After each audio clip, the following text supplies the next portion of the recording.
शाम ही government of India ने citizenship amendment act के बारे में कुछ कवायद पेश किए हैं, रूल्स पेश किए हैं और हमारी नज़र में यह हद दर्जा गैर ज़िम्मेदारी का रवैया है केंद्रीय सरकार की तरफ से, मरकज़ी सरकार की तरफ से।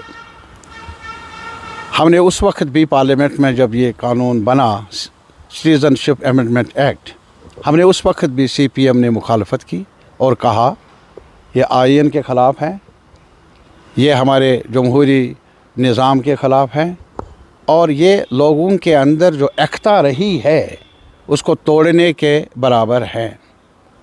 और इसी वजह से हमने मुखालफत की और कहा कभी भी हमारे आईन में सिटीज़नशिप को लागू करते वक्त मज़हब को, अक़ीदे को, धर्म को, कास्ट को बुनियाद नहीं बनाया गया।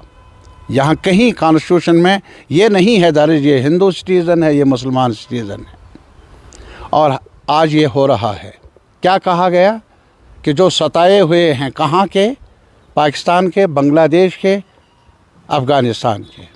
अगर इन्हीं ममालिक में कुछ और लोग भी आ जाए जो सताए हुए हैं, सिर्फ कहा गया अगर हिंदू होगा, सिख होगा, ईसाई होगा या जैन होगा, मुसलमान का नाम नहीं।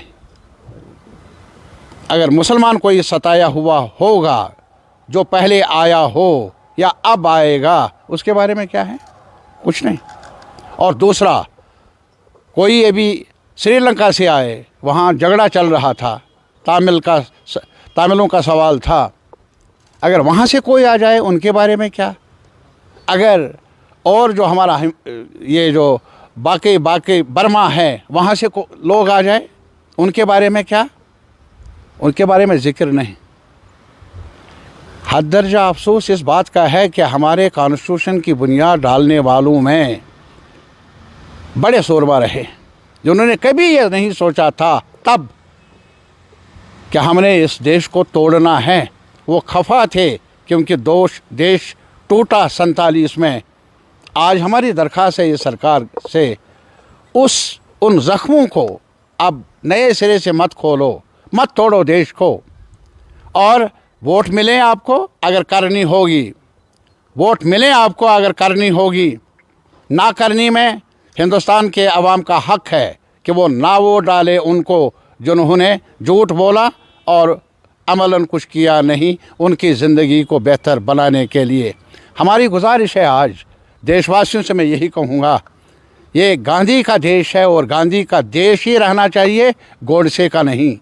जहाँ फूट हो, जहाँ नफ़रत हो, उससे देश कमज़ोर होगा, इससे हमारे अवाम का, सिटीज़न्स का मुस्तकबिल जो है वो मुतासर होगा। कुछ करके दिखाना है। अगर आपकी नाकामी है कुछ देने में, जॉब्स देने में, महंगाई पर काबू पाने में, लोगों के लाइवलीहुड इश्यूज़ को एड्रेस करने में, अगर आप नाकाम हुए, कितनी देर आप छुपाएंगे? हिसाब देना ही पड़ेगा।